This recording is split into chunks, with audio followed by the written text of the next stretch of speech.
and welcome to Your Worth Your Way, the podcast that's all about helping you understand that you are worthy of prioritizing your own joy without feeling selfish or guilty. I'm Debbie Lucas, the Joy Alchemist, and each week I'll be bringing you honest, heartfelt conversations with incredible guests, coaches, thought leaders, and soulful humans who share their stories and insights on self-worth, confidence, personal growth, and how to create a life that feels authentically yours. This isn't about quick fixes or cookie cutter advice. It's about real talk, practical takeaways, and plenty of soulful inspiration to help you live life your way. So grab your favorite cuppa, get comfy, and let's dive into today's episode. Today, I am joined by the amazing Becca, your guide to all things spiritual, who combines her knowledge of various healing modalities with a compassionate approach to empower her clients to unlock their true potential. With her work in Akashic Records, coaching, divination reading, and various holistic therapies and teaching, Becca creates a safe and supportive environment for healing journeys. Originally from England, where the veil is thin, she now resides in Canada, helping individuals to master their transformations and embrace their unique spiritual paths. I got goosebumps when I read that there, Becca. And we'll be diving into how you can discover the root causes, lessons, and answers for yourself so that you can release, heal, and move on with a deeper understanding of yourself. It's lovely to have you on the show today, Becca, and I'd love to hear a bit more about your story and what led to the work that you're doing now. Absolutely. Thank you so much for having me, Debbie. It's wonderful. So as you said in my beautiful intro, I'm originally from England. So I was always very much a magical child. I was always searching for the fairies at the bottom of the garden. I was always outside looking up at the stars and imagining, all the magic and everything. So it was obviously what I was meant to be doing was healing and spirituality and all this kind of stuff. So from a very young age, I was learning tarot cards and oracle cards and astrology and massage and all of these things. So, and I was very, very lucky that I had very supportive parents. My mum would buy me essential oils and books and things like that so that I could learn. And with the Akashic Records, it was always something that I knew of, but I had so many different things, and I thought, I think I would have to be a psychic or a medium or something for that, and I don't want to do that. Like I'm intuitive, but I don't identify as that. So I just kind of pushed it away. And then one day I found this teacher that was teaching people to be Akashic Records coaches. So he was like, well, rather than channeling people's records, you would actually be taking your client in to their records. And even if you know the answer as the coach and the practitioner, that's not your job. Your job is to say, okay, so Debbie, look over here. What do you see? And what does this mean? And you obviously you help them find the answers, but the idea is that the person finds their own answers. And I thought that's what I want. My whole thing is empowerment. So I said, yeah, okay, I'll sign up for that. And the rest is history, as they say, right? Like it's my favorite modality at the moment to do is the Akasha Records. Thank you so much for that brief introduction there. And it resonates so much with kind of my journey, although I wasn't as kind of aware growing up, but I was always fascinated with the stars. Like I grew up in South Africa and I would lie outside in the grass in our front garden and just look at the stars and the falling stars and the satellites and all that. And it's really not until the last few years that I'm really fascinated with astrology, and I've been kind of just learning myself based on my own charts and a couple of friends who allow me to kind of dabble in it. So I love that you have kind of stayed that path and it's just grown and developed as it naturally has. And I love that bit that you knew about it and you were interested in it, but it wasn't feeling right until you found a teacher. And I always believe in divine timing that, that teacher came along, the right teacher at the right time, and you were ready to step into that. And I really like your approach of alignment, like helping people to align with themselves, but also the empowerment part, because I think a lot of people in the coaching and the spiritual healing world create a bit of a dependence from their clients, and they don't quite help them to kind of embrace and master their own unique gifts.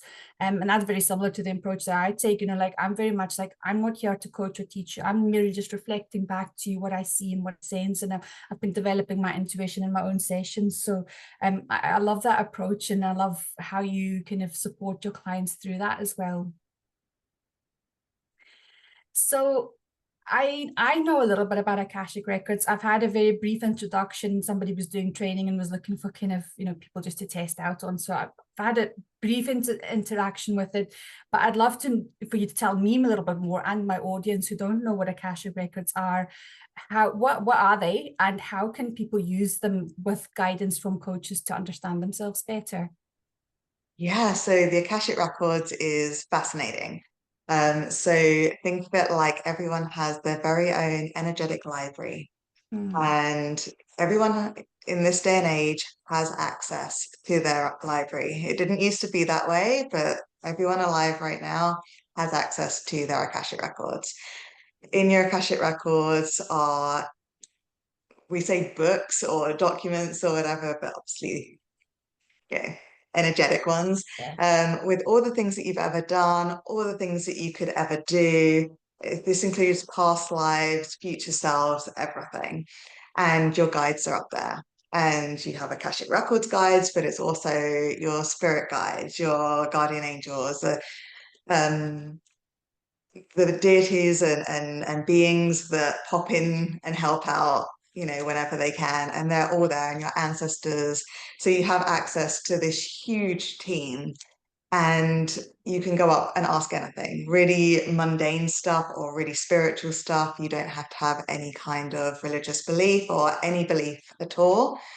I've had super spiritual people, I've had very religious people, I've had atheists, and every single one of them gets pretty much the same out of it. They get there's obviously a different understanding for them of what it is that they're experiencing, but they absolutely change their life or change their mentality and change the trajectory of their lives. So you can go up for anything. You can go up for just advice. You can find out what's blocking you, whether that stems from something in this life or a past life. You can go in and talk about addictions or relationships or abundance issues, anything and everything. So, yeah, it is literally for everybody. And like I said, I take people in, whereas a lot of Akashic Records people, they'll channel it. So Yeah. they'll say, I'm in your records and this is what I see. And it's like a psychic medium or it's like a tarot reading. And I find that if I do it like that, then people say, okay, thank you very much. And they just sit at home and say, well, the record said that I get that. Or they said that's coming and I can just sit back and do nothing, or they just forget about it. But if they go in there and they see why Mhm. they release for themselves, or they make the decision to release while they're there, they do any necessary healing and things, and then they feel it integrating into their everyday lives, they're more likely to then go ahead and change it for themselves. It gives them that empowerment, right? So it's absolutely wonderful to watch people because the the one session, literally you can go from discovering, or it might not be what you think it was going to be. You think it's like completely different, but you go into the records and you discover it's something completely different is the reason behind. Deciding whether you want to release it or deal with it or heal from it, and then moving on from it. And this is all in that one session. Mm. And just like you were saying, like it was like so many people are dependent on their therapist or on their coach, and this way I'm actually telling people you have your own access. I'm just sort of along for the ride. I'm You're holding your taking it, energetic yeah. hand.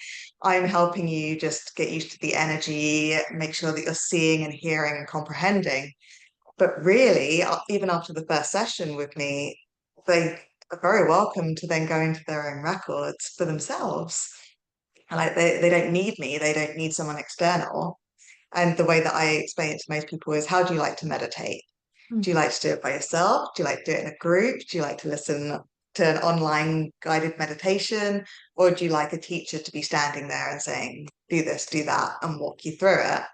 And it's the same with the records. I have clients that go into their records the majority of the time, but if it's something really important or they go in and they're doubting their intuition, they'll come back to me and say, can you just come in and double check with me? But they can absolutely, for the majority of the time, go in for themselves and get those answers. And that's what I try to get everybody to be able to do. That it sounds so fascinating. And I mean, the part of when you were talking, I was kind of getting a bit overwhelmed because I was like, oh gosh, there's like everything past, present, and future. And I was like, oh, and like all my guides and all the deities and everybody's there. But Yes. I do know people who have been guided through accessing it and then can access it themselves. And like they talk about like you say, like these really like miraculous like awakenings within themselves. And as I always say, like whatever modality you're using to access it, like it's always been within you. It's always been before you. It's always going to be behind you. Like your past, your present, and your future. It's just about remembering. It's just about like touching back in with yourself and quietening the noise, because that can be really tricky when you've got all the expectations, the rules, the labels, the limiting beliefs, the stories, the societal expectations and cultural norms. In fact, I was writing a social media post this morning to go out next week, and I was having a bit of a rant because I'd come across it. Sorry, I'm digressing here now, but I come across a TikTok video, and it was an interior designer who was critiquing somebody's whimsical house, and it was all beautiful pastels and like beautiful like flowery plates and cups and things like that. And I thought it was absolutely lovely. And she's like, I mean, this is very immature and it's going to be very dated soon and blah blah blah blah. And I was like, my goodness me, why can't somebody choose to have their home the way that they want, that makes them feel happy, makes them feel joyful? Why do we all have to have these greyish Instagrammable living rooms that are just beautiful to look at, but probably feel quite bored after a while? But anyway, I digress. But it's just that bit about like truly just tapping into what brings you joy and tapping into what it means for you. And it sounds like such a powerful way, because if anybody has been in a spiritual healing journey or started learning about it, or anybody in the coaching world, we know that everything already exists for you. You're just kind of moving through timelines.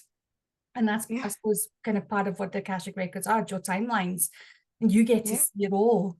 You get to see what went Yeah. before, and you see what's going to come. And oh, okay, goosebumps there, like all the Yeah. possibilities that are open to you. And to be able to, like, I feel like I feel like I want to have a session with you, because like I really want to be able to see that and just like really tap into, I kind of know logically all the possibilities are there, but I don't know that I always feel it in my body. So it sounds really interesting. And I think one of the questions I wanted to ask was around that kind of like what I just said about like trusting it in myself, that self-trust and aligning, with who that future version of me is. I'm getting better at it, but I think we're always on a journey and we always heal in layers. So how has your own healing shaped the way you help others in terms of coming back to that self-trust and aligning with that, that version of them they've always been?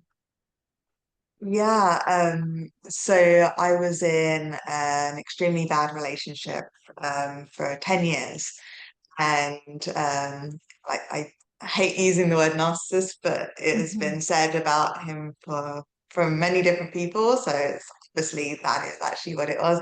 But that was a terrible time. Obviously, even after it ended, I think that's actually when it's worse. If Yeah. you've ever experienced that, it's worse after, because it's the aftermath of it all. It's suddenly replaying everything and seeing the truth behind absolutely all of those 10 years, and it's heartbreaking. And um for me, I went really bad. Like, it was an awful time. So not to get too deep into that because it's about joy.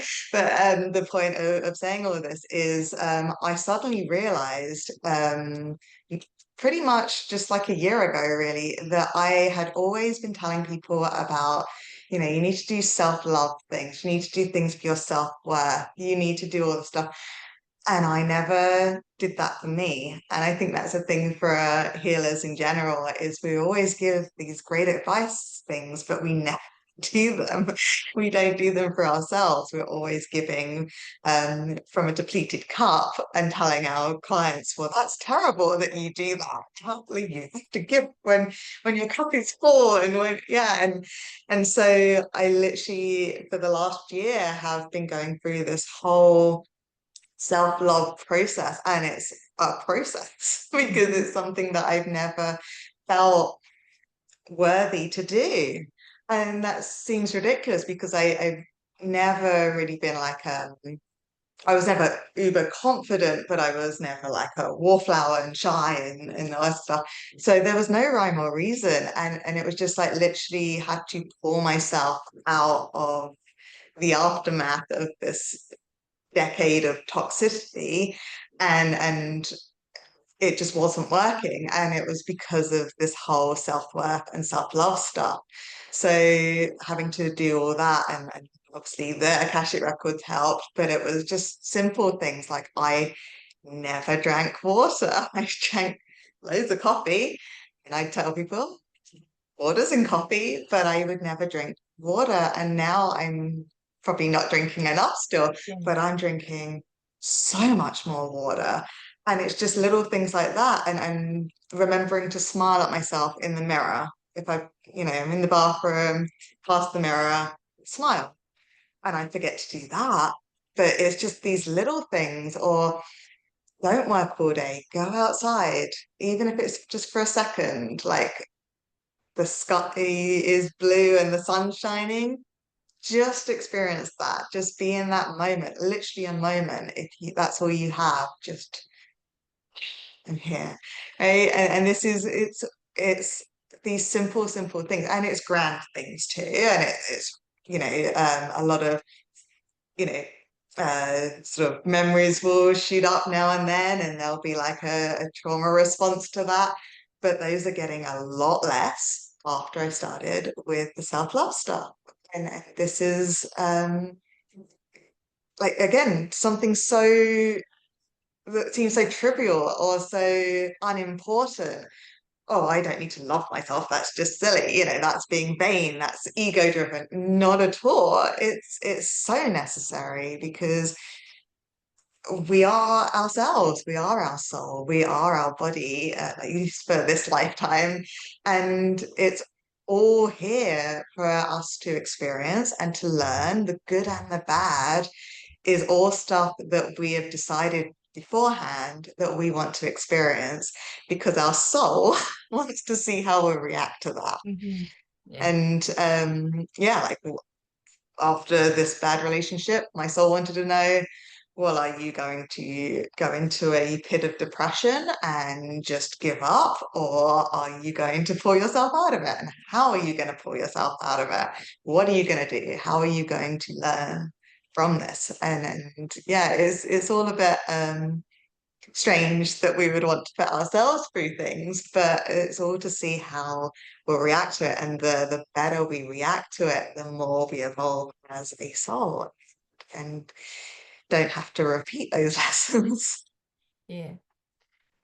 Wow, so much that you were saying that you see me furiously scribbling notes there. But first of all, So thank you for sharing your vulnerability there around coming out of that toxic relationship. And I've had a friend who's was in back-to-back relationships with narcissists, so I completely understand that crash and burn that comes afterwards because I supported her through that. But I just wanted to also acknowledge you say you don't want to go too deep and too dark because this is about joy, but we're living a world of contrast and we can't really yeah, truly understand and appreciate joy if we don't know sometimes the depths and the darkness that life throws at us. And I think it's so important what you said there about like the soul wants to see how we react in this life. And um now I wrote it down and I can't remember what I was going to say about it, but I think it's that bit like, I talk about taking radical responsibility for yourself and truly understanding that, the way you are sitting in this very moment, you and I sitting in this moment, whoever's listening to this in this very moment,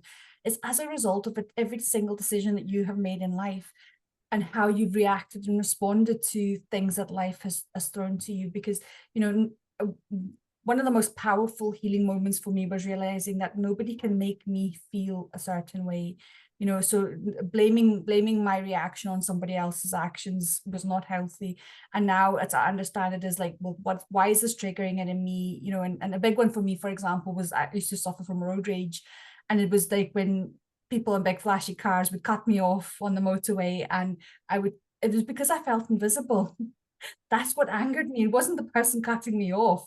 And like that was just such a simple thing for me to realize. And thankfully now I've kind of resolved that. I don't, I still get annoyed, but I don't get angry at it. But I think it's so important to really understand that, see every opportunity, every situation as either a lesson or a blessing. This is one or the other. Yeah. And lessons are harder, but also to spend time in that blessing part of when it is going well, as you say, it being in the moment, experiencing the sunshine on your skin, and just seeing that as a blessing in that moment. And that's all we can experience it right there and then. And one of the other things that I wrote down was the bit about, like the self-love process. And, yeah, the Akashic Records can help you to move through specific situations, can help you move through life in terms of, which direction you're taking. But for the self-love part, we do exist in the 3D. Yeah, we're spiritual beings. We're not, what's the saying? We're human beings, not human doings. I think it's the saying.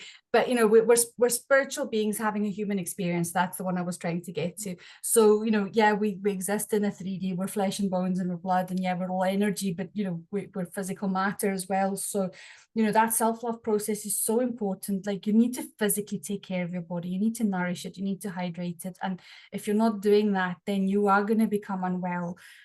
That's the physical side, but the emotional side, as well, as we know, is emotions are energy, and if that becomes stuck, then that creates disease and causes us to be unwell too. So like one of the things that you talk about as well is like the big difference between knowing we are powerful but feeling safe enough to live like it. And I think that's something that I've struggled with once I became more aware of myself. And I've been doing a lot of work over the last couple of months in terms of like my voice and like not physically my voice, but like how I portray myself to the world and how I own my views. And like that ranty post I was talking about, like I don't really swear very often, but I was swearing in, and I thought I'm going to put it out as it is, because it was just flowing, and I thought, right, this is what needs to come out and be out in the world, so I'm going with it. But like, what have you noticed helps people to move from awareness into embodiment when it comes to kind of owning their power, owning their worth, and kind of truly stepping into that? Yeah, well, I think it comes down at the very core of it is to find the core, to find the root cause of it. Like you were saying, like you got so angry at these people cutting you off, and but it was more about you being invisible than them, or the audacity of them thinking that they can just zoom in front of me. And on the outside, that's what it looks like you're getting angry at. But the fact that you went in and you were like, no, because I feel invisible, it's because I don't feel seen. And just that moment of discovering the actual reason, and it might be what you think it is, but actually sitting with the actual core reason that you're experiencing or reacting to something, that's number one. That's what you have to do, because you can't heal anything, physical, emotional, spiritual, anything, if you're treating the wrong thing, right? There's so many things where our mental or emotional or even spiritual health is affecting us physically. And, we go to our doctor and our doctors say, oh, well, here's the pills to stop that physical thing. And you can keep taking all of that and it will give you some relief, but it's never going to fix it, because it's not your arm or your shoulder or your heart that's the problem. It's the energetics, or it's the mindset, or it's the emotion that's the problem, that's the issue that you have to get to, and you have to help that. So yeah, so just going off on a little bit, but yeah, so it's always about first finding the reason, and then, like you said, it's confidence. It's like being able to say, well, I believe this, and I'm going to be confident enough to say that. And you don't have to be mean or something, although a friend of mine says that the F word is very chakra cleansing for the, Oh, for okay. the throat chakra. She said it's cleansing for the throat chakra. Uh-huh. So she's like, just scream the F word at Yeah. the top of your voice and it helps you. But yeah, like communication, whether that is vocally or written or anything, is so important to allow an outlet and allow your views and just to say I'm here Yeah. and this is me and I'm unashamedly this. I'm not going to apologize for looking this way or thinking these things because in this, like, obviously it's a terrible thing and you're harming somebody, but if you are just like, no, this is how I feel. And yes, I might change my mind in a week or a year or a decade, but right now this is me and this is how I present myself. And that's hard. And it does again come back to the self-love. It comes back to um, feeling comfortable in your own skin. Again, you don't have to think, I'm the most beautiful, stunning person in the world. You might not like, an aspect of, you might not like your nose, or you might not think that you're thin enough, or you might think you're too thin, or, it's all this stuff. But you don't have to absolutely think that you're the best thing ever, but you have to love yourself. And if you think about it, like when you love a partner or a parent or your child or something, and you think they look perfect, you think they are perfect, but they're not, they're flawed, right? But you see past that. And that's what we have to then bring to ourselves, because we'll do that for other people or our pets or our home, our car. We will think, oh, it's the most beautiful thing, the most lovely thing, and I love it. Well, why don't we do that for us? Because we're told that that's egotistical, that we're some terrible person. And it's not, it's really not. It's pure love. It's like the love for a child or your pet or something. It's this pureness to it. It's nothing negative. Yeah. Yeah, Anyway, I I hope love that that. answered your question. Oh, no, yeah, no, absolutely. And I think there was so many different tips in there which I really loved. And so I'm just going to come back to my notes there. So I can't read my writing here because I was trying to keep eye contact with you. React. So I'm just trying to, yeah, but one of the things that was coming through for me was that confidence through action bit. And a lot of people, when they're talking about confidence, they'll, the term fake it till you make it, which I don't really like because it sounds like it's false. But actually, and my interpretation of it is that you're just embodying the future version of yourself who is confident. I remember when I was at university and part of our fourth year, we had to present parts of the modules to our class. And I remember being absolutely petrified. I was painfully shy. If somebody just looked at me, I would blush from head to toe. And I remember going in and literally faking my confidence. And as the lesson went on, I just could feel this. I could to this day, and that was what back in the 2000, maybe 2002, 2001. Can't even remember, but it was way back in the late 2000, early 2000s anyway. 25 years ago nearly. I can still see myself standing in that classroom and the confidence beginning to surge through me. And that's the bit, like, clarity and confidence come through action. And so that's the embodiment bit, because you're embodying the person who has the confidence, the version of you who has the confidence. And I think, this is like, and then taking the action, because one of the things that people are afraid of taking action, who are afraid of taking action, is that they worry that they're gonna fail, it's not gonna work out. And I think the bit that you said, it's okay to change your mind. Yeah. Like, you emigrated from England to Canada. I immigrated from South Africa to the UK at the start of this year. I resigned from my job and just trusted. I just took a leap of faith in myself and trusted that things will work out. I had less of a plan for how that was going to look than I've ever had in my entire life. But I knew that even if it didn't work out, I would get another job. I mean, I'm being flippant. I know people Yeah. struggle to find, but I knew that I would be okay. I knew that there would be money in abundance flowing in, and so far, 6 months down the line, I've managed, and it's just working out, and I just have to keep reminding myself that everything will work out. And I really wish I knew what I wrote there, because it's something about, yeah, the wrong thing. I spoke about that. Um, the root cause, that's what I wrote. Couldn't read my own handwriting Mm. there. And you touched on that. I know that's a lot of the work that you do. Like, if you don't know what the root cause is, you're going to be healing the wrong thing. If you're Yeah. treating a pain in your arm, but it's actually nerve damage in your spine.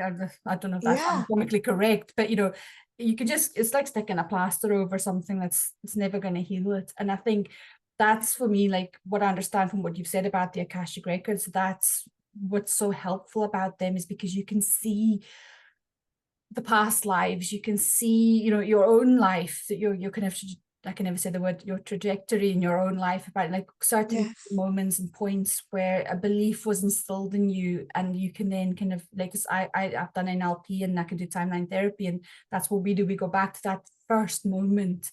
And often for me, I can't remember which emotion it was, but like, I was 2 months in my mother's womb. I was literally just conceived, and I remember feeling the anger and dealing, and I could see myself like punching my mum and everything. Like, I'm here, I'm not going anywhere. That's what came through for me. And like that helped me to shift a lot of anger that I was feeling. So that's where this work is so truly powerful. So yeah, I don't know if you had any thoughts on that, what I've just said. Well, what came up for me as well while you were talking was about the power of words as well. And I don't think people quite understand how powerful words are. Like, I mean, you can go really deep into like the meanings of them and everything, but just on a very simple thing, just telling yourself, I am confident, right? Just saying it. You don't have to believe it. You can say it in your head, you can say it to yourself in the mirror, you can say it out loud. It doesn't matter. Just keep saying, I am confident. And suddenly your body starts believing it. Every cell in your body starts reacting to the words that you say. So if you say negative things like, oh, I'm not going to do this, or I'm a loser, or, no one wants to hear my opinion, and you keep saying all these negatives, your body's going to believe that, right? And it's going to react to that. And then you're going to put that out into the world, and people are going to pick up on that subconsciously, that you're not confident, that you're not worth listening to, or whatever it is. But if you say, I am confident, I am worthy of being listened to, I am, I'm happy, I'm joyful. And especially like if you start saying it out loud to yourself in the mirror and you say, I am beautiful, and you'll just start laughing. And that's great because the Yeah, laughter yeah, tells your body that this is a good thing as yeah, well. And then literally if you do that for a few days or a week, suddenly it's not funny anymore. It's yeah, not like you don't necessarily think that you are beautiful, but it's yeah, not funny anymore mm, because you are actually starting to believe it. And you might find that, your face is changing a little bit, or you're glowing a bit more, or you're smiling a bit more, or people are just saying, did you do your hair? Like something different about you. You wearing mm, makeup? Like, what are you doing? And the just words themselves are extremely powerful, and this is why we have to really think about them. And the example that I use is I've been reteaching myself like the piano, and I'll be playing, and if I go, oh, I'm coming up to that bit that I'm not very good at, guess what? I'm hitting every key but the key I'm meant yeah, to, and it's just like a child. yeah, But if I don't even think about it, or I go, you know what, I'm gonna get this one this time. yeah, Suddenly it's beautiful. It's just like I don't even have to think what are yeah, the notes or anything. My hands just do it, right? Because I can do it, especially if I tell myself mm, do it. It just happens. But if I tell myself, oh, you can never do this bit, this bit's awful, or you'll always mess this bit up, every single time I'll mess it up. yeah. Yeah, And what you were talking about there reminded me of the Henry Ford quote: "Whether you think you can or think you can't, either way, you're right." And it's so true. absolutely. It's like, I mean, I don't know why, in what context he said it, but like, that is something I truly do believe. Like, because I always add yet. If I find myself saying I can't do something, I'll say, well, I can't do it yet, because everybody's learned how to do everything. Nobody was born Yeah. knowing how to fly rockets into space. Nobody was born knowing how to drive a car. You just learned, and some people choose to learn how to do that, and other people choose not to. but you know, our focus is different, and it's that bit of like where energy goes where attention goes, where energy flows. Or I never get that one right, but you know what I mean, like Yeah. whatever you're focusing on, whether it's the positive and the can do, or the negative and like you're rubbish at something, then that's the perpetuating of, I call the self-worth loop, that you start creating and attracting people and situations into your life that are going to just reinforce that. And that's, you know, some people who come to work with me have been stuck in those loops for years, and they're so entrenched, and it takes a long time to really kind of undo that and kind of peel back those layers. But you know, we do it with love and grace. And one Yeah. of the ways that I do it for myself and for my clients is to kind of really embody joy. So that's my final question to you is, what's one way that you intentionally create joy in your life? And what would you suggest to someone who's struggling to do that for their own selves? Yeah, so for me, I'm very much a nature girl. So I mean, it's Canada, so sometimes the snow's up to here. But if it's not that and I can get outside, I absolutely go outside. I go into the forest, I go climb a tree, I just lay on the grass, I put my bare feet on the grass if I can't lie down on it. Like just be outside. Outside is my healing. And I really try to do that as much as possible, especially if I'm feeling down or I'm not feeling good. And usually I'll find that if I'm not feeling good, it's because I haven't been outside for a little, like been days inside doing Yeah. work or something and not even looked out the window. And so, but if I go outside, then yeah. Yeah. Um, for people that don't like nature, don't like being outside because they don't like bugs. um, like, I mean, it sounds really simple, but what is it that you do? Like, what is a small thing that brings you joy? And I mean, for me as well, it's that first sip of coffee in the morning. Like, I'm very much a coffee girl. Like, Yeah. I need my coffee. And so just the ritual of making the coffee and the sipping of the coffee and that just being for me, right? Like, just the small little things that you can just incorporate into your day that aren't going to add anything, aren't going to be this huge expense or time consuming. If it's something you already do, like making the coffee, make it into like doing this for me, and like stir in the magic of like I'm gonna have a great day, Yeah. or I'm stirring in joy or happiness or whatever, and you know just do these things and add to them, add to the things you're already doing, or just bring in just a small thing that's going to make you happy for the rest of the day. Even if it's like, oh, if I do this horrible task, like if I vacuum the whole house, like then I get to eat a piece of chocolate cake or whatever. Like, yeah, yeah. Yeah. And I'm going to really enjoy it. I'm going to sit there and I'm going to eat my chocolate cake, and there's going to be no guilt about it because I've earned it. I've done something that I didn't want to do, that I had to do. And this is my reward with no, oh, you're going to get fat, or there was lots of sugar in that, or whatever. Like, you're not allowed to feel bad about the reward that you're giving yourself. Yeah. Yeah, I love that. Yeah. And I need to track back over the last 26 episodes since I've been doing these podcasts, but I think nature is probably one of the ones that come up a lot. And Yeah. it's harder, like, I mean, I'm in Scotland, so I'm not too bad with the weather, but I know in Canada, as you say, the snow could be up to the roof. But, you know, like if getting out or even just looking out, even if, you know, because like I live in a suburban area, but I've got these loads of trees outside, you know, so I often just sit, Yeah. turn and glance at the trees blowing gently in the wind, and kind of get my breathing attuned to that. And yeah, my cups of tea, I'm a tea Jenny. And like that's my many moments of joy, but they're also like my many moments of reset throughout the day. I can easily Yes. drink between, but not just all black tea, I drink herbal tea as well, but easily 5 or 6 cups of tea during a day. And Yeah. they are like my little mini moments, and I honor myself in every single cup. You know, I don't sit and drink while I'm working. I take a moment to just enjoy it. So thank you so much for those tips.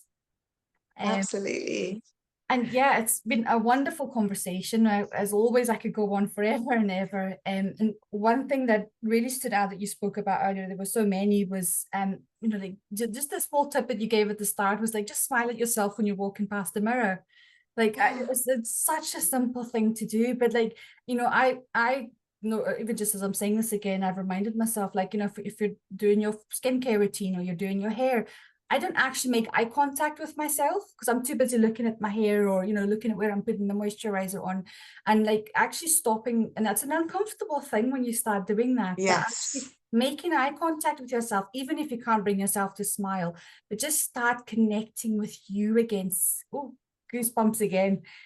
Actually just truly see yourself, because sometimes you can feel, for me, invisibility was a massive thing growing up and most of my young adult life. And actually just acknowledge yourself, and whether, Yeah. as you say, whether don't notice the nose that you don't like, or the eyes that are they're not the right color, whatever it may be. But yeah, that was beautiful. That was a big takeaway for me anyway. Yeah. So, Like I said, it's so important to look at yourself in the mirror, like look in your eyes.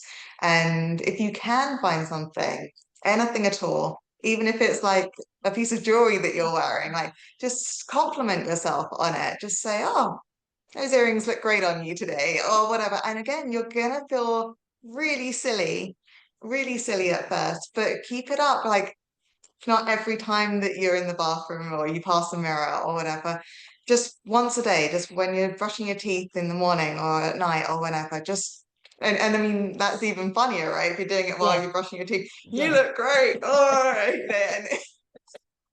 and, and make yourself laugh a bit. It's great yeah. to laugh because then your cells are reacting, like I said, in a positive way, and it's changing your mentality. And when your mentality changes, everything changes. Mm. The energy flows different to you, people react to you differently. And also, just going back to the smiling in the mirror, especially if you live alone and you work from home, and Yeah. like maybe you don't see people for weeks on end because you only see people when you go to the grocery store or something, and nobody's Yeah. or and so like you might not ever see anyone smiling at you. Yeah. So smile at yourself in the mirror. Like be that person that you need.